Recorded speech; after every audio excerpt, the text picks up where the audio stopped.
नमस्कार. या वर्षीच्या वसंत व्याख्यानमालेतलं आजचं दुसरं पुष्प गुंफत असताना मी सर्वप्रथम स्वर्गीय दादांच्या स्मृतीला अभिवादन करतो. आपण सगळे आभासी व्यासपीठावरती उपस्थित असणारे श्रोते बंधू भगिनी आणि या सगळ्या कार्यक्रमाच्या आयोजनासाठी कटिबद्ध झालेले पाटील, भोसले, मराठे, सोनवणे परिवारातील सगळे कुटुंबीय, आपण स्वातंत्र्य मिळवून 74 वर्ष पूर्ण झाली आणि 75व्या वर्षामध्ये आपल्या देशाची वाटचाल सुरू आहे. आपल्यासाठी अत्यंत अभिमानाचा क्षण आहे, कारण आपल्या देशाला जेव्हा स्वातंत्र्य मिळालं त्यावेळेला सगळ्या जगात, विशेषतः ब्रिटनमध्ये वातावरण काय होतं याचा थोडासा अंदाज आपण जर घेतला तर आपल्या स्वातंत्र्याचं महत्व, मोल, किंमत आपल्या लक्षात यायला लागते. तत्कालीन ब्रिटिश पंतप्रधानांनी संसदेमध्ये असं सांगितलं होतं की हा सगळा देश जो आहे तो आम्ही तिथल्या असंतोषाच्या कारणाने सोडून देतो आहोत. काल आपण थोडासा उल्लेख त्याचा केला की सैन्यामध्ये नौदल असो, भूदल असो, एक असंतोष निर्माण झाला होता आणि हा असंतोष निर्माण होण्याचं कारण उघड होतं. सुभाषचंद्र बोसांचं जे आझाद हिंद सेनेचं सगळं आंदोलन सुरू झालं त्याचा परिणाम भारतीय सेनेवरही होता. प्रत्यक्षामध्ये भारतातलं जे सैन्य होतं तिन्ही दलातलं, त्याच्यामध्ये बोटावर मोजता येण्याजोगे ब्रिटिश सैनिक होते. म्हणजे सगळे सैनिक भारतीय, मोठ्या संख्येने सैनिक भारतीय, काही अधिकारी वर्गही भारतीय, आणि अशा वेळी भारतीय सेना असंतोषामध्ये खदखदायला लागली हे ब्रिटिशांच्या लक्षात आलं. थोडा हा मुद्दा नीट यासाठी समजून घेणं आवश्यक आहे की नेमकं आपल्याला स्वातंत्र्य मिळालं त्यावेळेला इंग्लंडमध्ये काय चित्र होतं, दुसऱ्या बाजूनी काय घडलं होतं. तर दुसऱ्या बाजूनी सामान्य भारतीय सुद्धा इंग्रजी सत्तेच्या विरोधामध्ये खूप आक्रोशाने उभा राहायची तयारी करत होता. सशस्त्र क्रांतिकारकांनी तर इंग्रजांना दे माय धरणी ठाय करून टाकलंच होतं, पण सामान्य माणूस सुद्धा आपल्याला जमेल त्या पद्धतीनं इंग्रजांच्या विरोधामध्ये शक्ती एकवटण्याचा प्रयत्न करत होता. यात सशस्त्र क्रांतिकारकांचा जसा वाटा होता, ठिकठिकाणी छोट्या छोट्या गटातून ब्रिटिशांच्या विरुद्ध आक्रमक भूमिका घेणाऱ्या, एका अर्थाने ज्यांना क्रांतिकारक म्हणता येईल अशांचाही वाटा होता. आणि दुसऱ्या बाजूनी सनदशीर मार्गाने शांततेच्या मार्गाने सविनय कायदेभंगाच्या माध्यमातून गांधीजींच्या एकूण सगळ्या तत्वज्ञानाने प्रेरित झालेलेही लाखो लोक ब्रिटिशांच्या विरुद्ध उभे होते.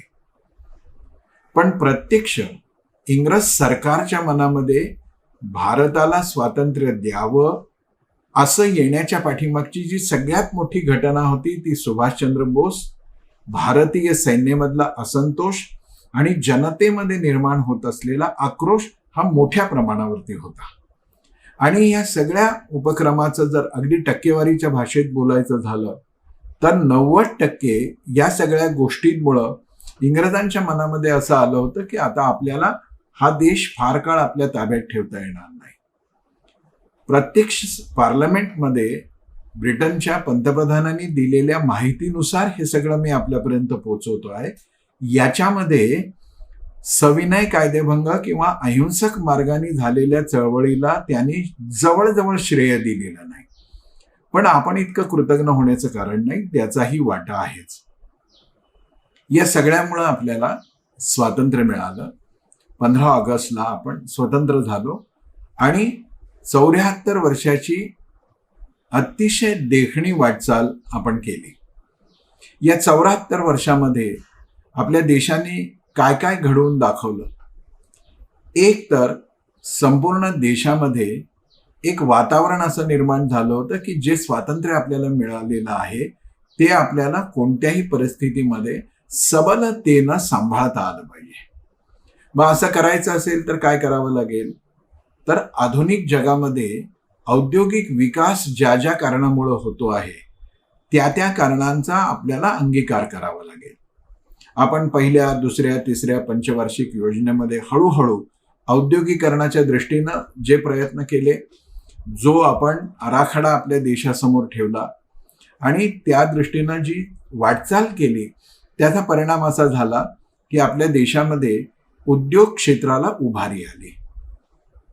पण नुसतं औद्योगिक क्षेत्रातल्या क्रांतीनं आपल्या देशामध्ये भागणारा नव्हतं.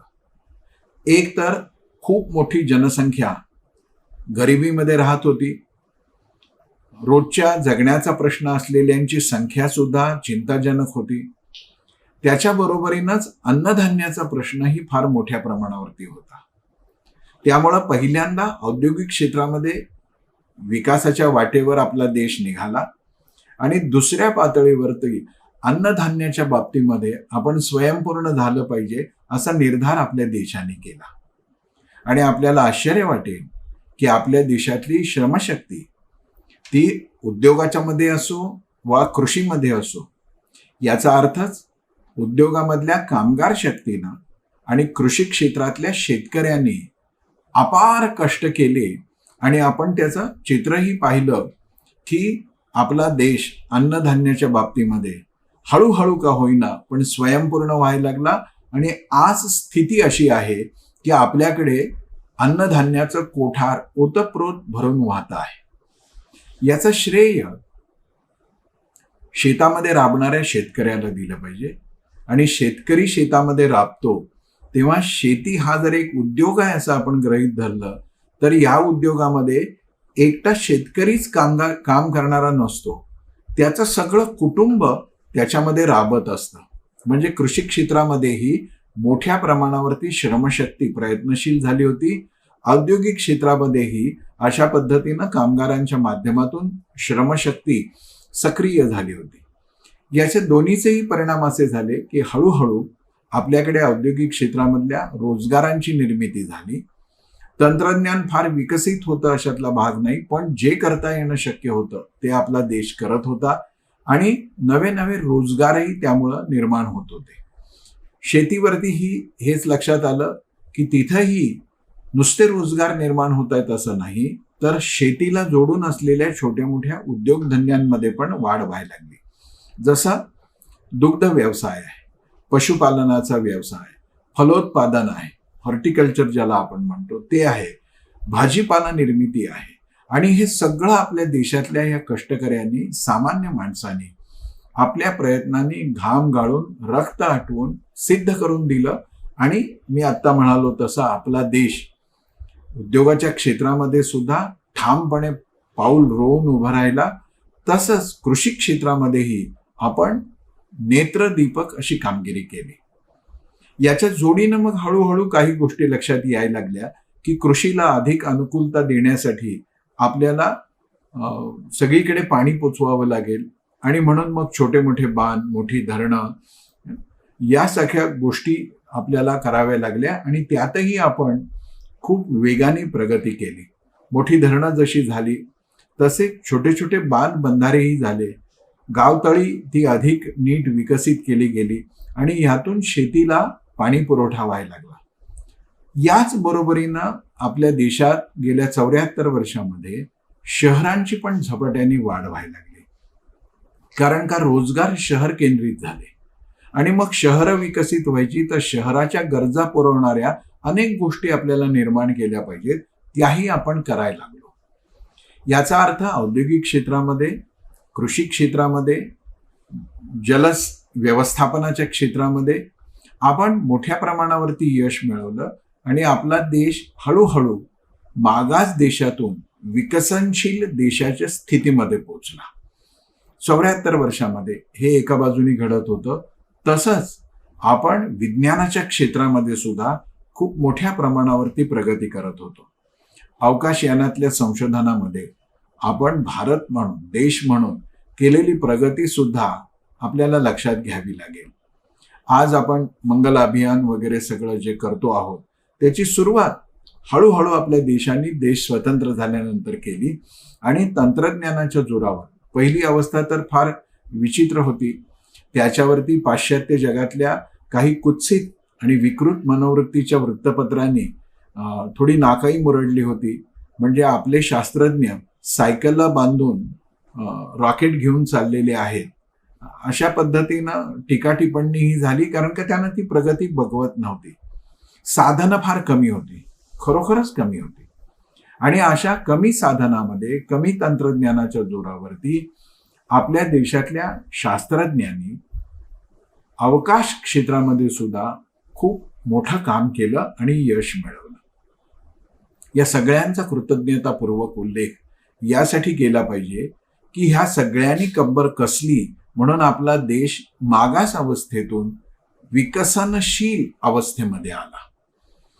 याच्या जोडीनं आणखीन लक्षात यायला लागलं की सामान्य माणसाला केवळ स्वातंत्र्य देऊन उपयोग नाही, तर त्याला शैक्षणिकदृष्ट्या संपन्न पण बनवलं पाहिजे.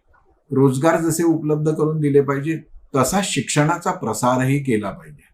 आणि म्हणून शिक्षण हा जरी वेगवेगळ्या राज्यांचा विषय असला तरी समग्र देशामध्ये शैक्षणिक चळवळ उभी राहिली. मग त्याचे वेगवेगळे पैलूही निर्माण झाले की आपण प्रौढ शिक्षणासाठी केलं, बाल कामगारांच्या शिक्षणाची व्यवस्था केली, बालवाड्या अंगणवाड्यांची निर्मिती केली, जिल्हा परिषदेच्या प्राथमिक शाळा माध्यमिक शाळा ठिकठिकाणी उभ्या राहिल्या. त्याचबरोबर स्वतंत्रपणाने जे शिक्षण क्षेत्रातले ऋषितुल्य कार्य करणारे लोक होते त्यांनीही या सगळ्या चळवळीमध्ये वाटचालीमध्ये शिक्षणाचा प्रसार प्रचार करण्यामध्ये मोठं योगदान केलं. अनेक शैक्षणिक संस्थांची नावं आपल्याला सांगता येतील, पण ह्या एका बाजूनं अशा द्रष्ट्या शैक्षणिक क्षेत्रातल्या ऋषितुल्य लोकांनी वेगवेगळ्या संस्था उभा केल्या आणि त्यातून सामान्य माणसापर्यंत गावखेड्यापर्यंत शिक्षणाची गंगा पोचवली. त्याचवेळी वेगवेगळी विद्यापीठं निर्माण होऊन उच्च शिक्षणासाठीची व्यवस्था आपल्याकडे केली गेली. याचवेळी वैद्यकीय शिक्षण, संगणकीय क्षेत्रातलं शिक्षण याच्यामध्येही आपल्या देशाने केलेली प्रगती खरोखर अभिमान वाटावी अशीच आहे. 74 वर्षामध्ये आपण रस्त्यांचं जाळं उभं केलं, आपण वेगवेगळ्या प्रकारांनी लोहमार्गाचं जाळं विस्तारित केलं, वायुमार्गाचीही म्हणजे विमान सेवेची ही गती आपल्या देशामध्ये अभिनंदनीय कौतुकास्पद राहिली. आणि या सगळ्या क्षेत्रामध्ये 74 वर्षामध्ये आपण मोठ्या प्रमाणावरती यश मिळवलं. 74 वर्ष पूर्ण होऊन 75व्या वर्षामध्ये म्हणजे स्वातंत्र्य दिन वय वर्ष 75 असा विचार करत असताना काल जसं आपण क्रांतिकारकाच्या निमित्तानं आपण राजगुरूंचं जीवन पाहताना पाहिलं की अनेकांनी आपली घरदारं उद्ध्वस्त झाली तरी पर्वा नाही केली. कित्येकांना भयानक यातना सहन कराव्या लागल्या. अंदमानचं सेल्युलर जेल हे तर या सगळ्या छळाचं यातनांचं आज एक स्मृती केंद्रच आहे. तिथे गेल्यानंतर आपल्या लक्षात येतं की आपल्या देशातल्या स्वातंत्र्य सैनिकांनी अपार कष्ट केले. ही माणसं तशीही सामान्यच होती. म्हणजे असं नव्हतं की घरची काळजी नाही आहे, घरी पैसा अडका भरपूर आहे, शिक्षण खूप झालेलं आहे. सावरकरांच्या सारखे, सुभाषचंद्रांच्या सारखे काही शिकलेले लोक होते की जे या पद्धतीनं स्वातंत्र्य चळवळीमध्ये उतरले होते, पण त्यांच्या कुटुंबियांचंही फार मोठं योगदान यात आहे, कारण का त्यांनाही खूप यातना सहन कराव्या लागल्या. पण आपल्या देशातला सामान्य माणूस सुद्धा या सगळ्या प्रक्रियेमध्ये सहभागी झाला होता. त्या सगळ्यांनी सोचलेल्या कष्टाचं, त्यांनी झेललेल्या त्रासाचं कुटुंब उद्ध्वस्त होत गेली, घरातली तरुण मुलं फासावर लटकवली गेली. ही सगळी किंमत चुकवून आपल्याला स्वातंत्र्य मिळालं. आता हे स्वातंत्र्य प्राप्त होऊन देण्यापाठीमागच्या ज्या प्रेरणा होत्या त्या प्रेरणा कोणत्या होत्या? त्याच्यामध्ये एक तर आम्हाला राजकीय दृष्ट्या स्वतंत्र व्हायचं आहे. आम्ही ब्रिटिशांच्या वसाहतीच्या रूपात ब्रिटिशांचे गुलाम म्हणून जगू इच्छित नाही. आम्हाला आमच्या देशाचं तंत्र आमच्या पद्धतीनं वापरता आलं पाहिजे. आणि या सगळ्या घटना होत असताना एक राजकीय खेळी ब्रिटिशांनी खेळली म्हणा, किंवा देशाच्या नियतीचा तो अपरिहार्य भाग होता म्हणून म्हणा, हे स्वातंत्र्य आपल्याला मिळत असताना एक जिव्हारी लागणारी जखम आपल्या राष्ट्रावरती झाली आणि ती आहे फाळणी. आणि म्हणून यावर्षी आपण 75व्या वर्षात पदार्पण करत असताना 15 ऑगस्ट हा जसा आपला स्वातंत्र्य दिन म्हणून आपण अभिमानाने साजरा करतो, या वर्षीपासून आपल्या देशाच्या पंतप्रधानांनी एक नवीन पाऊल टाकलं आणि 14 तारखेला या विभाजनाच्या आजही आपल्याला त्रास देत असलेल्या दुःखांचं स्मरण करायचं. अक्षरशः हजारो लाखो लोकांच्या कत्तली केल्या गेल्या. खरं तर ब्रिटिशांची अशी कल्पना होती की समजुतीने एकत्र बसून आपण लोकसंख्येचं आदान प्रदान केलं पाहिजे. द्रष्टे महापुरुष महामानव डॉक्टर बाबासाहेब आंबेडकरही असंच म्हणत होते की नको होतं, पण झालं नाही. हिंदू मुसलमान या मुद्द्यावरती देशाची फाळणी करतोय. बहुसंख्य मुसलमानांना या स्वतंत्र भारतामध्ये राहायचं नाही, त्यांना आपला एक स्वतंत्र देश हवा आहे, म्हणून पाकिस्तान त्यांनी मागून घेतला. तर आता शहाणपणाची गोष्ट काय? डॉक्टर बाबासाहेब आंबेडकरांनी असं म्हटलं की आपल्याला समजुतीच्या आधारावरती पूर्ण दक्षतेने एक्सचेंज ऑफ पॉप्युलेशन करावं लागेल. म्हणजे ज्या मुस्लिम लोकांच्यासाठी पाकिस्तानची निर्मिती झाली आहे त्या मुस्लिम लोकांना पाकिस्तानात पाठवावं लागेल आणि पाकिस्तानातली जी हिंदू हिंदुस्थानात येऊ इच्छित आहेत त्या सगळ्यांना सुरक्षितरित्या आणलं पाहिजे. पण नियतीनं आपल्या देशाच्या ललाटी दुर्दैवाचा एक लेख लिहिला होता आणि तसं होऊ शकलं नाही. जाता जाता नव्या पिढीला, माझ्या तरुण मित्रमैत्रिणींना हे माहिती असलं पाहिजे की पाकिस्तानची निर्मिती झाल्यानंतर पाकिस्तानमध्ये मोठ्या प्रमाणावरती शेती करणारे, उद्योग करणारे, धनिक लोक, सामर्थ्यवान लोक अक्षरशः बेघर पोरके निर्वासित झाले. त्यांना प्राण वाचवण्यासाठी पळून यावं लागलं. रेल्वेचे डबे खचाखच भरलेले असत आणि रस्त्यामध्ये त्यांच्यावरती नृशंस क्रूरतेचे हल्ले होत असत आणि हजारो प्रेत त्या रेल्वेतून या देशामध्ये येत होते. पाकिस्तानातून जे भारतामध्ये येत होते त्यांची अवस्था काय होती, किती म्हणून ते बरोबर आणणार होते. लूटपाट होत होती. जे काही जमवलेलं आहे ते सोनं नाणंही लुटलं जात होतं आणि त्याही पेक्षा अस्वस्थ करणारी आणि संताप आणणारी गोष्ट होती की असं आपल्या देशामध्ये येणाऱ्या हिंदू शीख कुटुंबातल्या तरुण मुलींना मात्र जबरदस्तीनं पाकिस्तानामध्ये भ्रष्ट केलं गेलं. कित्येकांच्या कत्तली झाल्या, लहान मुलं मारली गेली, महिलांवर अन्याय अत्याचार झाले आणि ह्या फाळणीनं संपूर्ण स्वातंत्र्याच्या एकूण प्राप्तीच्या आनंदालाच ग्रहण लावलं होतं. आपण हा पण त्याग, ही पण हाल अपेष्टा विसरता कामा नये. म्हणून भारत सरकारचं आपण स्वागत केलं पाहिजे, अभिनंदन केलं पाहिजे की त्यांनी 15 तारखेचं ध्वजवंदन तर लाल किल्ल्यावरून केलं, पण 14 तारखेला प्रतिवर्षी या फाळणीच्या दुःखाचं स्मरण सुद्धा केलं पाहिजे. कारण का हे दुःख आपल्या लक्षात नाही राहिलं तर स्वातंत्र्याचं सुख आपण भोगायच्या लायकीचे नाही असा त्याचा अर्थ होतो. 74 वर्ष या देशाने अशा अनेक कष्टातून, त्रासातून, वेदनांतून आपला देश उभा करायचा प्रयत्न केला. खूप काही मिळवलं, खूप काही कमावलं. कितीतरी गोष्टी अशा आहेत की ज्याचं जगालाही आश्चर्य वाटावं असं आपण करून दिलं. आणि हे सगळं करत असताना आपण सर्व धर्म समभाव मानणाऱ्या लोकतंत्राचा स्वीकार केला. आणि पाकिस्तानामध्ये दाखवण्यासाठी लोकतंत्र होतं, पण संपूर्ण पाकिस्तानचा राजकीय विचार हा धर्माधिष्ठित इस्लामवर अवलंबून असलेला असा विचार होता. त्या विरोधात भारतामध्ये ज्याला आपण सेक्युलर म्हणतो, खरं तर हा शब्द अतिशय चुकीचा आहे. धर्मनिरपेक्ष हा शब्दही अतिशय चुकीचा आहे. धर्मनिरपेक्षचा अर्थ होतो अधर्म सापेक्ष. याच्यासाठी योग्य शब्द काय आहे तर सर्व पंथ समादर. आम्हाला कोणत्याच एका धर्माचं राज्य स्थापन करायचं नाहीये, कोणत्याच एका जाती विशेषाला विशेषाधिकार द्यायचे नाहीत. इथला प्रत्येक माणूस हा या देशाचा भाग्यविधाता आहे आणि त्यामुळं एक माणूस एक मत अशा पद्धतीनं आपण लोकशाहीचा पुरस्कार केला आणि सर्व धर्मांना समान स्थान दिलं जाईल. पण देशाचा म्हणून जो धर्म आहे, राज्यकर्त्यांचा म्हणून धर्म आहे, तो कुठला धर्म असणार नाही. म्हणजे हे इस्लामी राज्य असणार नाही, तसंच हे हिंदू राज्यही असणार नाही, हे सिख राज्यही असणार नाही. तर स्टेट सेक्युलर असेल, म्हणजे राज्याला स्वतःचा कुठला धर्म नाही, सर्व धर्मांच्या विषयी, पंथांच्या विषयी समाधान. 74 वर्षाच्या या सगळ्या वाटचालीमध्ये छाती फुगवावी, मस्तक उन्नत करावं, अशा अनेक गोष्टी आपण केल्या. शैक्षणिक क्षेत्र, औद्योगिक क्षेत्र, कृषी क्षेत्र, रोजगार निर्मितीचं क्षेत्र, अनेक पद्धतीनं विकास कामाचं क्षेत्र, याच्यामध्ये आपल्या देशाने असाधारण प्रगती करून दाखवली. जगालाही आश्चर्य वाटावं अशी प्रगती करून दाखवली. कारण देश स्वतंत्र झाला तेव्हा आपली तिजोरी काही भरलेली नव्हती, संसाधनं पण आपल्याकडे काही खूप नव्हती, रिसोर्सेसही खूप नव्हते, पण आपण ते केलं, करून दाखवलं.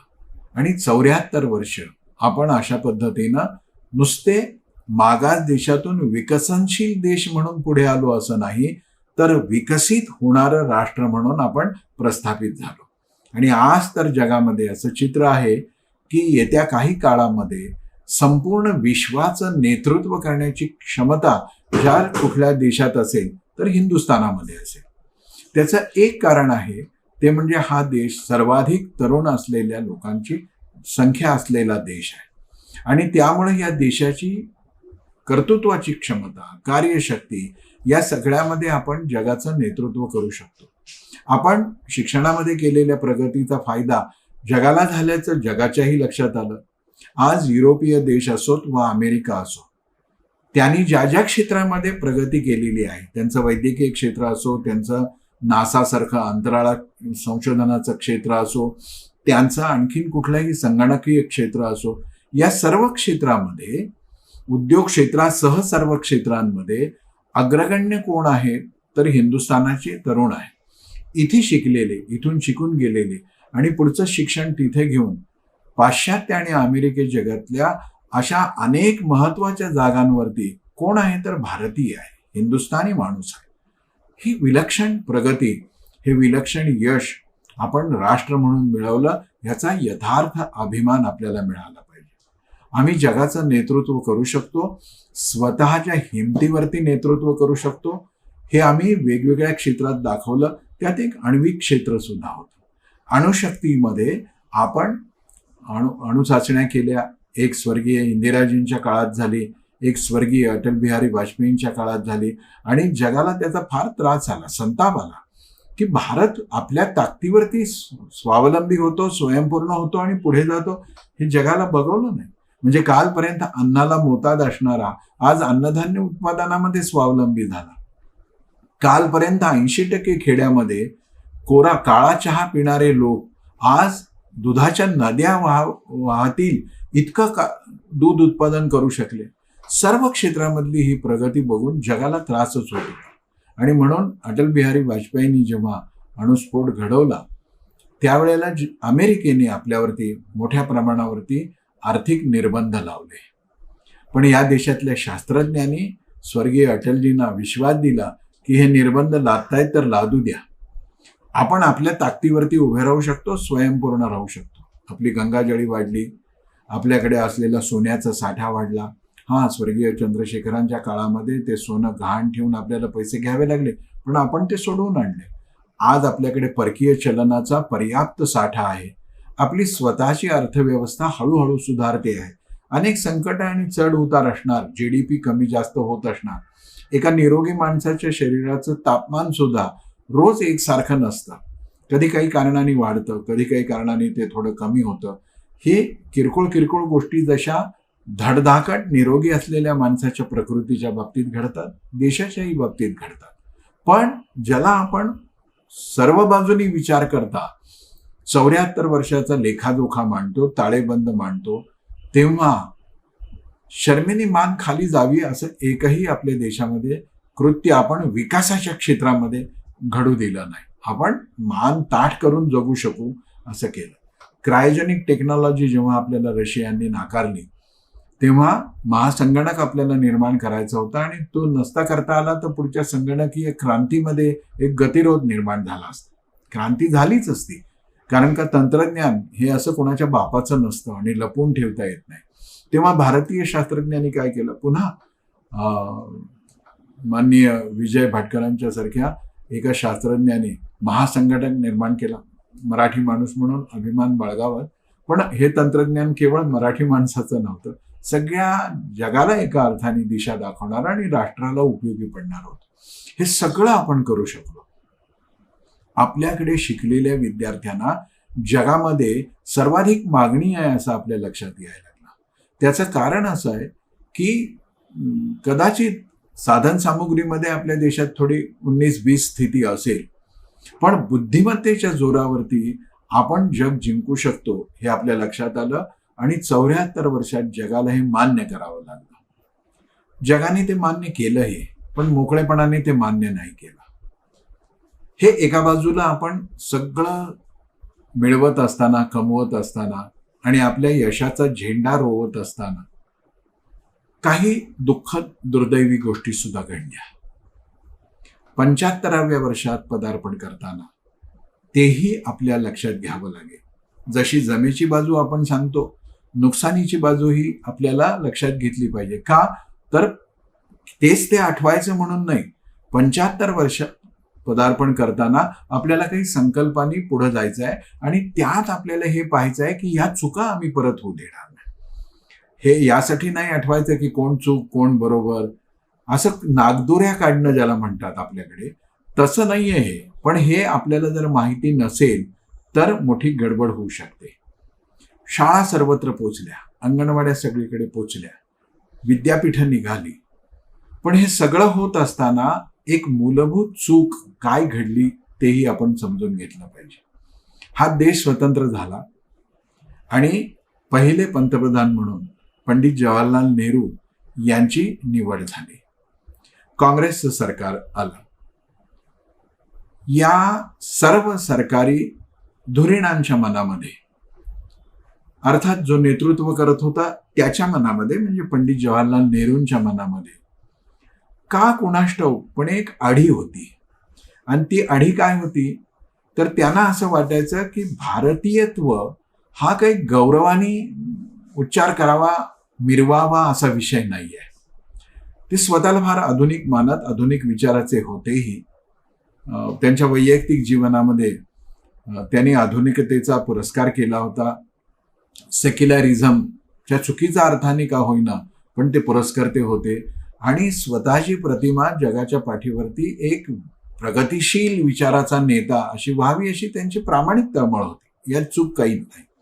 पण असं करत असताना एका स्वतंत्र देशाला, की ज्या देशाच्या इतिहासाचा मागोवा हजारो वर्ष पाठीमागे गेलेला आहे आणि तो मागोवा लक्षात घेऊन या देशाला आपल्या स्वतःच्या अस्मितेच्या आधारावरती उभं केलं असतं तर एक वेगळीच गोष्ट आपल्याला पाहायला मिळाली असती.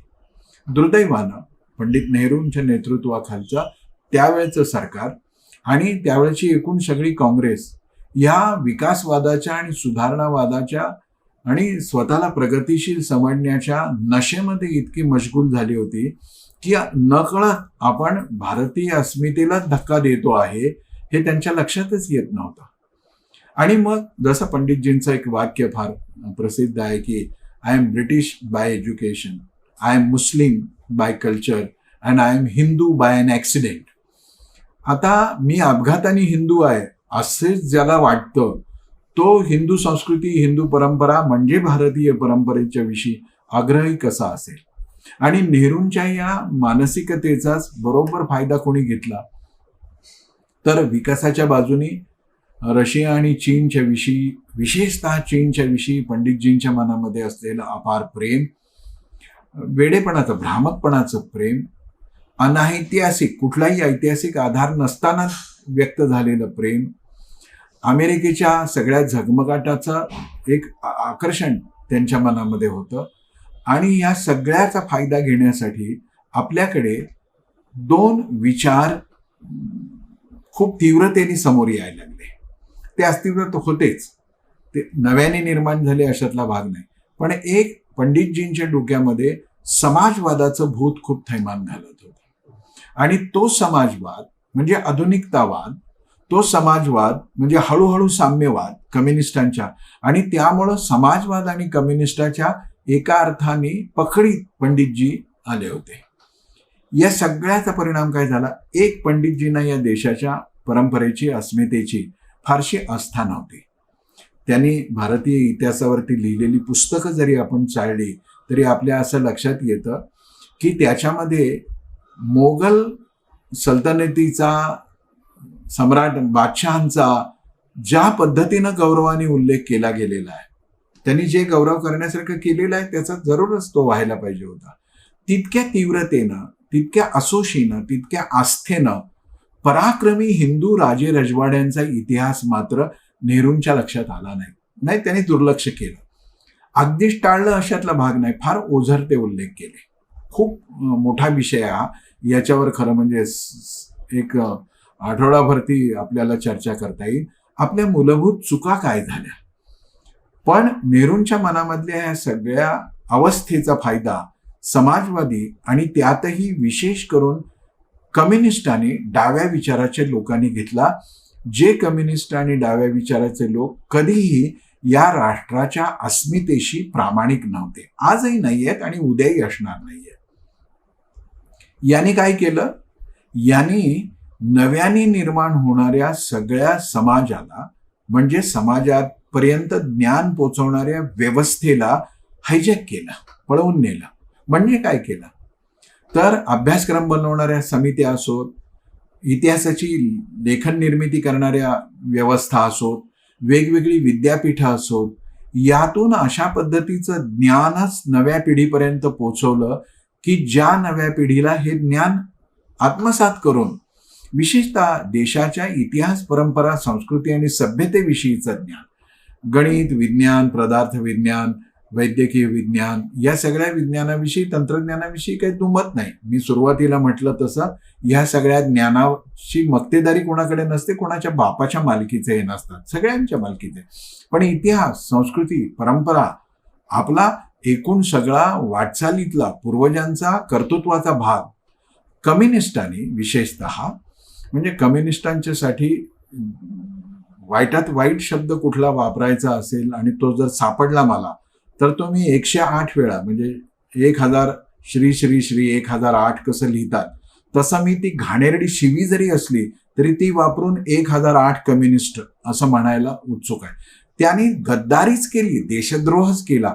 आणि प्रामुख्याने काय केलं तर या देशातल्या नव्याने उभ्या राहणाऱ्या पिढीच्या मनामध्ये राष्ट्रीय संस्कृती, राष्ट्रीय अस्मिता, राष्ट्रीय परंपरा, राष्ट्रीय इतिहास याच्याविषयी केवळ उपेक्षेचा भाव निर्माण व्हावा असं नाही, तर तिरस्कार निर्माण व्हावा.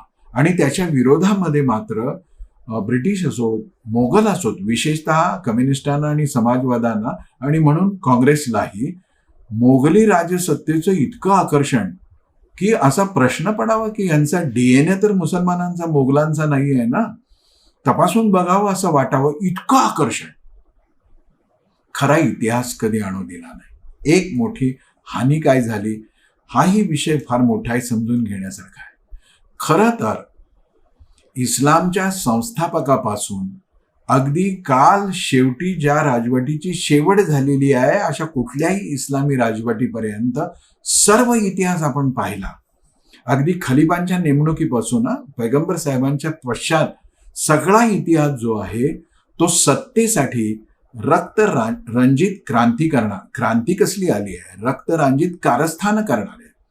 प्रत्येकाने आपल्या बापाला मारलंय, भावाला मारलेला आहे, नातेवाईकांना मारलेला आहे, पोटच्या पोरांना मारलेला आहे आणि सत्ता हस्तगत केलेली आहे. अशी सगळी मोगलांची, यवनांची, मुस्लिमांची राजवट या देशामध्ये दीर्घकाळ राहिली. पण तेच जणू आपले पितर असावेत अशी एक विलक्षण आत्मीयतेची भावना या पंचमस्तंभीयांच्या मनात होती आणि तीच इतिहासातून आपल्यापर्यंत पोहोचवली गेली.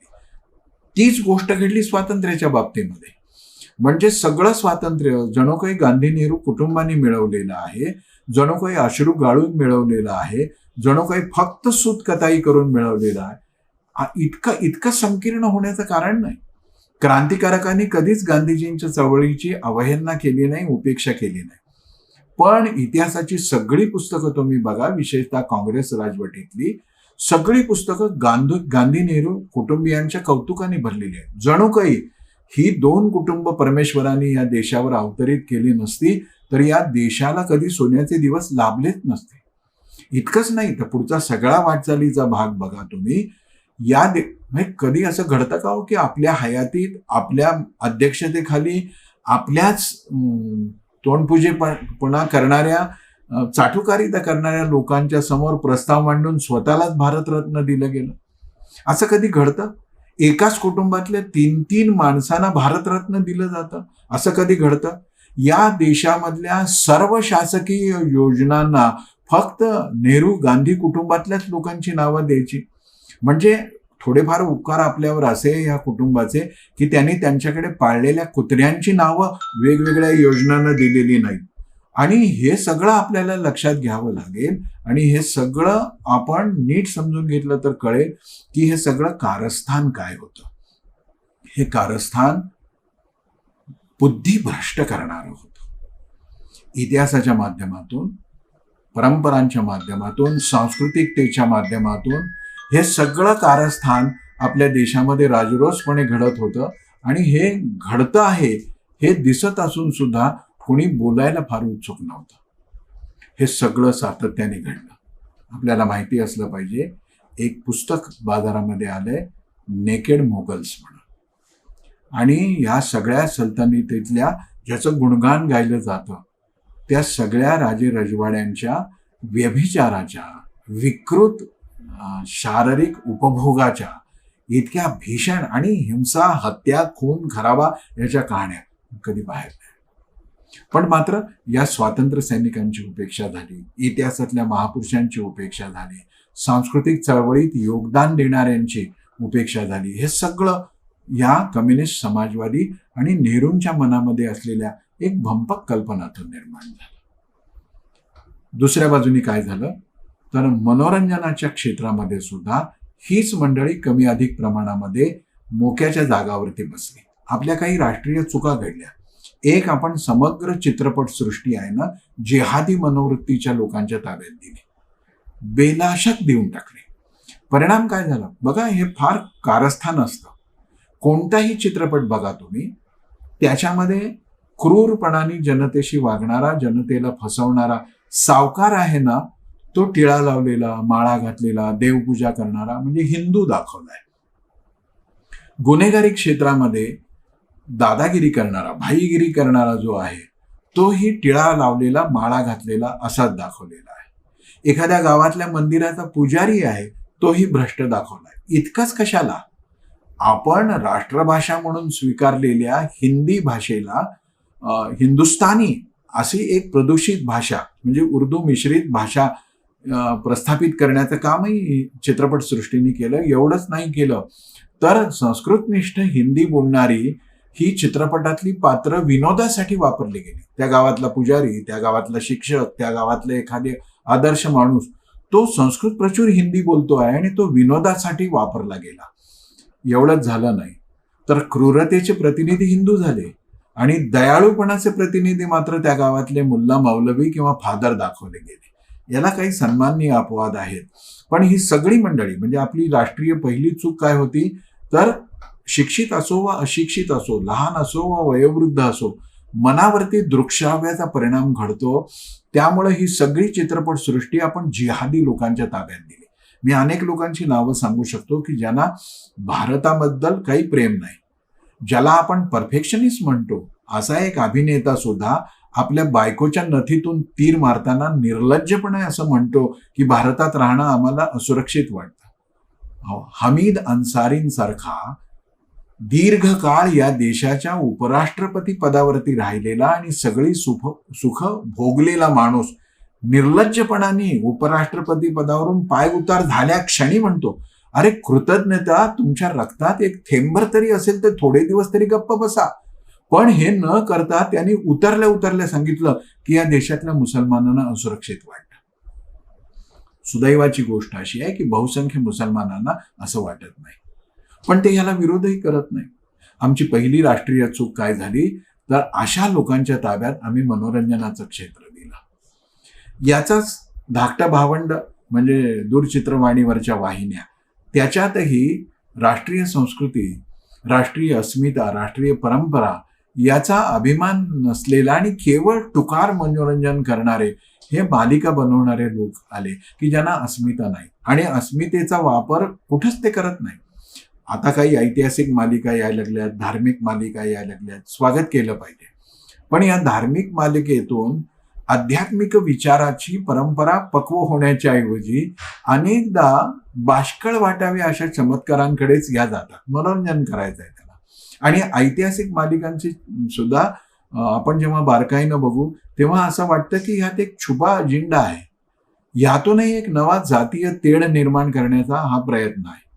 तिसऱ्या बाजूला आमची रामायणातली पात्र असतील, महाभारतातली पात्र असतील, ऐतिहासिक पात्र असतील, त्याचाही विनोद निर्मितीसाठी वापर होतो आणि आपण निर्लज्जासारखी टाळ्या वाजवतो. स्टँडअप कॉमेडीमध्ये आपल्या देवदेवतांची, आपल्या सणवारांची चेष्टा होते. हे सगळं सहन केलं ना आपण. गेल्या 10 वर्षामध्ये ह्याच्यात परिवर्तन व्हायला लागलंय. तरीही मनोरंजनाचं क्षेत्र, दूरचित्रवाणी असो व चित्रपट, ही या जेहादी आणि भारतीय अस्मिता विरोधी लोकांच्याच ताब्यात आहे असं वाटावं असं चित्र आहे की नाही. शिक्षण त्यांच्याच ताब्यात आहे. हळूहळू आता एका राष्ट्र सर्वोतोपरी मानणाऱ्या वृत्तीच्या लोकांनी यात बदल घडवायला सुरुवात केली. आपल्याला माहिती आहे आत्ता सप्टेंबरमध्ये एक 2-3 दिवसांचा आंतरराष्ट्रीय सेमिनार होतो आहे आणि त्याचा विषयच काय आहे माहिती आहे, ती ग्लोबल हिंदुत्व, जे जगभरात हिंदुत्व पसरत आहे ते उखडून टाकण्यासाठी काय करता येईल याच्यावर आहे. आणि त्यातही निर्लज्जासारखे आपल्या देशातले काही स्वतःला विचारवंत म्हणणारे लोक जातात. हिंदुत्वामध्ये जाती, अंधश्रद्धा, काही कालबाह्य रूढी ह्या असतीलच, पण प्रत्येक धर्मामध्ये असतात, प्रत्येक पंथामध्ये असतात. त्याच्यावरती टीका झाली पाहिजे, पण ती सुधारण्यासाठी टीका झाली पाहिजे. आता काय झालंय, जगभरामध्ये जिहादी आतंकवादाने भयभीत झालेले लोक, अर्थव्यवस्थेमध्ये समाजवाद, भांडवलवाद, औद्योगिक क्रांती सगळं कोळून प्यायल्यानंतरही निराशा येते असं समजलेले लोक एका हिंदू समग्र संतुलित सम्यक विचारधारेकडे वळायला लागलेले आहेत आणि ते त्यांना नको आहे. म्हणून वेगवेगळ्या विद्यापीठांनी प्रायोजित करून हा संपूर्ण विश्वात पसरत असलेल्या हिंदुत्वाला उखडून कसं टाकायचं याच्यावर विचारवंत समजल्या जाणाऱ्या लोकांचे सेमिनार, याच्यावर बहिष्कार घातला पाहिजे. याच्या विरोधात आपण केलं पाहिजे. म्हणजे काय, मनोरंजनाचं क्षेत्र जिहादी लोकांच्यात, ज्ञानाचं क्षेत्र आत्मघाती, देशविरोधी, संस्कृतीच्या विषयी अभिमान शून्य असणाऱ्या लोकांच्या ताब्यात. आणि तिसरी गोष्ट आपण काय केली तर आपण समाजामध्ये राहून समाजातल्या राष्ट्रविरोधी शक्ती संघटित करून त्या फुलवण्याचा प्रयत्न करणाऱ्या लोकांना आपण विचारवंत म्हणून मान्यता दिली. आजही वेगवेगळ्या वर्तमानपत्रामध्ये जे मोक्याच्या जागेवर बसलेले लोक आहेत हे अशाच लोकांना विचारवंत म्हणतात. या देशाच्या परंपरेविषयी बोलणारे, या देशाच्या आध्यात्मिक गौरवाचा उल्लेख करणारे त्यांना विचारवंत वाटत नाहीये. हे सगळे लोक अशा पद्धतीनं आपलं चित्त भ्रमित करतायत. हे अर्बन नक्सलाईट आहे. भीमा कोरेगावची ही एल्गार परिषद काय सांगते भीमा कोरेगावच्या पार्श्वभूमीवर झालेली. आज तर आता सगळा विषय समोर आलेला आहे आणि त्यांनी लक्षात दिलेलं आहे की कोणत्याही पातळीवरती देशाच्या बाजूनी नव्हती, एखाद्या समाजाच्या दुःखाचं प्रकटीकरण करण्यासाठी नव्हती, आक्रोश हा एल्गार तर थेट देशाच्या विरुद्ध होता. हे शहरी नक्सलाईट पंतप्रधानांच्या हत्येचा कट करतात. हे उघड झाल्यानंतरही काही वर्तमानपत्र, काही मीडिया हाऊसेस आणि समाजामधले अनेक भाबडे लोक याच लोकांना विचारवंत म्हणतात. ते साहित्यिक असतील, अशा कविता आणि कादंबऱ्या लिहिणारे आणि तथाकथित साहित्याची भर घालणारे पैशाला पासरी मिळतील. आत काय आहे त्यांच्या हे कधी बघणार आपण. ते केलं नाही. आपल्याला आणखीन काही गोष्टी करायच्या आहेत. म्हणजे 75व्या वर्षामध्ये आपण हा सगळा विचार करत असताना या सगळ्या दुःखाच्या गोष्टीही समजून घेतल्या पाहिजेत आणि ठरवलं पाहिजे की ज्ञानाच्या क्षेत्रातून डाव्या विचाराच्या लोकांना हद्दपार करणं, ज्ञानाच्या क्षेत्रातून अशा पद्धतीनं अभारतीय विचारांना JNU सारख्या विद्यापीठामध्ये भारत तेरे तुकडे हो गए इंशाअल्लाह इंशाअल्लाह अशी घोषणा आपण करतो आणि प्रदीर्घ राजकीय इतिहास असलेला सर्वात जुना राजकीय पक्षाचा विचारशून्य नेता त्यांच्या पाठीशी उभा राहतो. अफजल तेरे कातिर जिंदा है हम शर्मिंदा है, म्हणजे जो देशद्रोही आहे त्याला शिक्षा नाही द्यायची, त्याच्या हत्या झाली असं म्हणायचं आणि ती हत्या करणारे जिवंत आहेत ही आम्हाला शर्मेची गोष्ट आहे. असं काय चाललंय काय? आपल्याला सावध राहायला पाहिजे. आपल्याला ज्ञानाची क्षेत्र यातून मोकळी केली पाहिजे. मनोरंजनाची क्षेत्र जिहादी लोकांच्याकडून त्यांच्या सिनेमावर, त्यांच्या नाटकांवर, त्यांच्या स्टँडअप कॉमेडीजवर सगळ्यावर आपल्याला बहिष्कार घालता आला पाहिजे. ते आपल्या हातात शस्त्र आहे आणि आपल्याला काही सकारात्मक संकल्पही करावे लागतील 75व्या वर्षाचं स्वागत करताना, वाटचाल करत असताना. एक तर अजूनही आपल्या देशामध्ये रोजगारीचा प्रश्न आपल्याला भेडसावतो आहे. Make in India, made in India, skill development या सगळ्या योजना आपल्या देशामध्ये आहेत आणि त्याचा एक विचारही होतोय. याला आपण अधिकाधिक गती दिली पाहिजे. लोकलला ग्लोबल प्रतिष्ठा प्राप्त करून दिली पाहिजे. कशासाठी? माझ्या अंगावरचे कपडे मला ब्रँडेड पाहिजे. माझ्या आसपास निर्माण होणाऱ्या कापसातून वा माझ्या आसपासच्या उद्योगातून निर्माण होणारं जे कापड आहे त्या कापडातून निर्माण झालेल्या माझ्या गावातल्या शिंप्यांनी शिवलेले कपडे मला का नको?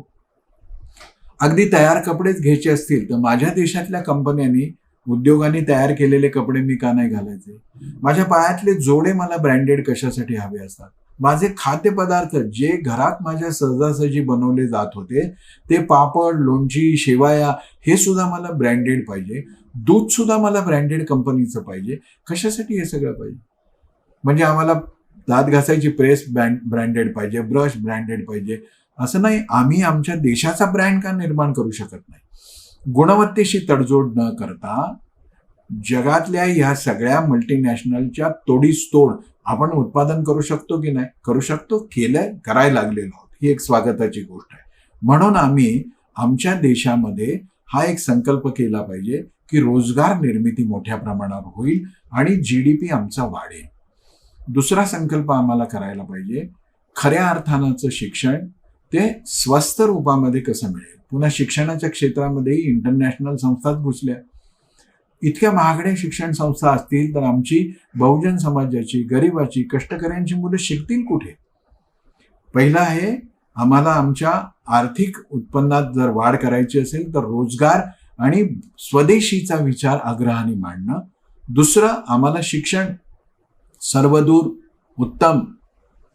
आता एक चांगला निर्णय पंतप्रधानांनी जाहीर केला की अभियांत्रिकी म्हणजे इंजिनिअरिंग आणि वैद्यकीय म्हणजे मेडिकल क्षेत्रामध्येही आपल्या मातृभाषेत आपल्याला शिक्षण घेता येईल. 74 वर्ष वाट पाहावी लागली आपल्याला, पण चला एक शुभंकर गोष्ट घडते, स्वागत करू आणि आपल्या मातृभाषेचा, आपल्या राष्ट्रभाषेचा अभिमान आपण बाळगू. याचा अर्थ इंग्रजी, जर्मनी, फ्रेंच, जापानी, रशियन शिकायचं नाही अशातला भाग नाही. त्यातही आपण मास्टर होऊ, पण मला माझ्या मातृभाषेचा अभिमान असला पाहिजे. तिसरी सगळ्यात महत्वाची गोष्ट आहे जी आपल्याला करावी लागेल. एका बाजूने आपण इन्फ्रास्ट्रक्चरमध्ये, मूलभूत सुविधांमध्ये खूप प्रगती केलेली आहे. आज आपल्या देशामध्ये जे रस्त्यांचं जाळं, चौपदरी, आठपदरी, 10 पदरी रस्त्यांचं जाळं निर्माण होतं आहे, थक्क आहे. मोठे मोठे पूल आपण बांधतो. दुर्गम क्षेत्रामध्ये आपल्याला सहज संचार, यातायात करता येईल, जाता येईल अशी प्रवासाची साधनं ज्या रस्त्यावरून जातात ते रस्ते आपण उभे करतो आहोत. आपण नागरी वाहतूक जी आहे आकाश मार्गे म्हणजे सिव्हिल एव्हिएशनमध्येही आपण खूप जास्त प्रगती करतो आहोत. ठिकठिकाणी छोटे छोटी विमानं उतरतील, उड्डाण करतील अशी विमानतळाची साखळी करतोय. जलमार्गाने आपण प्रवासाचा हा विचार करायला लागलेलो आहोत. लोहमार्गाचा विस्तारही होतोय. आता आपली रेल्वे स्थानकं पंचतारांकित हॉटेलच्या तोंडात मारतील अशा पद्धतीची व्हायला लागलेली आहे. हे सगळं एका बाजूने आपण करत असताना एका महत्वाच्या गोष्टीकडेही आपण पाहिलं पाहिजे, ती आहे या देशातली आरोग्य व्यवस्था. याच्यासाठी सुद्धा केंद्र सरकारने पंतप्रधान नरेंद्र मोदींच्या नेतृत्वामध्ये गरिबांच्यासाठी आरोग्य विम्यासारखी सोय केली आहे. अनेक साधन सुविधा उपलब्ध दिल्या आहेत. निर्धूर चुली घराघरापर्यंत पोचवला, गॅस पोचवला, स्वच्छ पाणी पोचवलं. सरकारी आहे, हे कुठल्या राजकीय पक्षांनी केलंय असं मानायचं कारण नाही. पण आमच्याकडे लस सुद्धा निर्माण होते तेव्हा ती राजकीय पक्षाची आहे म्हणून न घेण्यासाठी हे सगळे जे आहेत ना कूपमंडूक वृत्तीचे विरोधक ते एकत्र येतात आणि आरडाओरडा करायला सोडून देऊ. पण आपल्याला आरोग्याच्या गोष्टीकडे पाहावं लागेल. हा मुद्दा अतिशय गंभीर असल्यामुळं मी तो शेवटच्या क्रमांकावरती घेतलेला आहे. आत्ताच एक सर्वोच्च न्यायालयामध्ये एक निवाडा आला. आपण कोरोनाच्या महामारीमध्ये पाहिलं, आरोग्य व्यवस्थेची पहिल्या लाटेतही पाहिलं, दुसऱ्या लाटेतही पाहिलं. याचा एक गंभीर मुद्दा सर्वोच्च न्यायालयाने प्रकट केला आहे. त्याच्याविषयीचा एक दस्तावेज आता लोकांच्या समोर आलेला आहे आणि सर्वोच्च न्यायालयाने असं म्हटलेलं आहे की लोकांच्या दुःखावर, लोकांच्या वेदनेवरती पोसली जाणारी ही खाजगी इस्पितळं, हॉस्पिटल्स हा चिंतेचा विषय आहे. आपल्याला कल्पना नाही, आपल्या देशातल्या बहुसंख्य लोकांना खाजगी वैद्यकीय व्यवस्थांवरच अवलंबून राहावं लागतं आणि त्यामुळे एक आर्थिक सर्वेक्षणामध्ये असं लक्षात आलेलं आहे की 5 पैकी 2 जणांना आपल्या आरोग्यासाठी कर्ज काढावं लागतं. सरकारी व्यवस्था अपुरी आहे, सरकारी व्यवस्थेवरचा विश्वास लोकांचा तितकासा नाहीये. हे सगळं बदलून सामान्य माणसाला परवडेल असं अर्थकारण, असं वैद्यकीय क्षेत्रातलं अर्थकारण म्हणून आपल्याला उभं करता येणार नाही का? इतकी महागडी म्हणजे शासकीय रुग्णालयांमधल्या वैद्यकीय खर्चापेक्षा 10 पट, 15 पट, 25 पट अधिक खर्च खाजगी रुग्णालयामध्ये होतो आणि खाजगी रुग्णालयं रिअल इस्टेट इंडस्ट्रीसारखी व्हायला लागलेली आहेत असं सर्वोच्च न्यायालयाचं मत आहे. मला या ठिकाणी मुद्दाम माझे मित्र, आप्त, माझे कुटुंबीयच म्हणून मी डॉक्टर संजय पाटील आणि त्यांच्या सगळ्या टीमचं कौतुक करावं वाटतं. मी सटाण्याचं, नाशिकचंही केंद्र पाहतो आहे आणि गेली 15 वर्ष, 14 वर्ष मी या कुटुंबाशी संबंधित आहे. माझ्या असं लक्षात आलेलं आहे की आधुनिक साऱ्या व्यवस्था आपल्याला रुग्णांना द्यायच्या आहेत, पण पैसा मिळवणं आणि पैसा मिळवण्यासाठी रुग्णांचं शोषण करणं असं मला एखादंही उदाहरण गेल्या 14 वर्षात या संजीवनी हार्ट केअरच्या सगळ्या चळवळीत कधी दिसलं नाही. हीच वृत्ती सगळीकडे पाहिजे आणि ते करण्यासाठी शिक्षण, आरोग्य, वैद्यकीय सेवा, रोजगार निर्मिती, अर्थकारण हे सगळं आपल्याला या 75व्या वर्षामध्ये यशस्वीरित्या प्राप्त करून घ्यायचं आहे, हे दाखवलं पाहिजे. आणि हे होत असताना आपल्याला देशभक्तीची तडजोड करायचं नाही, राष्ट्र सर्वतोपरी असाच निर्णय करायचा. मी मरेन तर देशासाठी, जगेन तर देशासाठी. या समाजातला प्रत्येक जण माझा आहे. जाती, भाषा, भूषा, पंथ, धर्म कशाचाही भेद न मानता तो भारतीय आहे, त्याला मी माझ्या हृदयाशी घेईन आणि सर्व समस्यांना तोंड देत माझा हा देश जगाच्या गुरुपदी बसवेन असा आपण संकल्प करूया. पुन्हा एकदा आभासी व्यासपीठावरून या सगळ्या व्याख्यानमालेचा आस्वाद घेणाऱ्या असंख्य श्रोते बंधू भगिनींना आणि संयोजकांना धन्यवाद देऊन माझ्या दुसऱ्या पुष्पाच्या वाणीला विराम देतो. वंदे मातरम.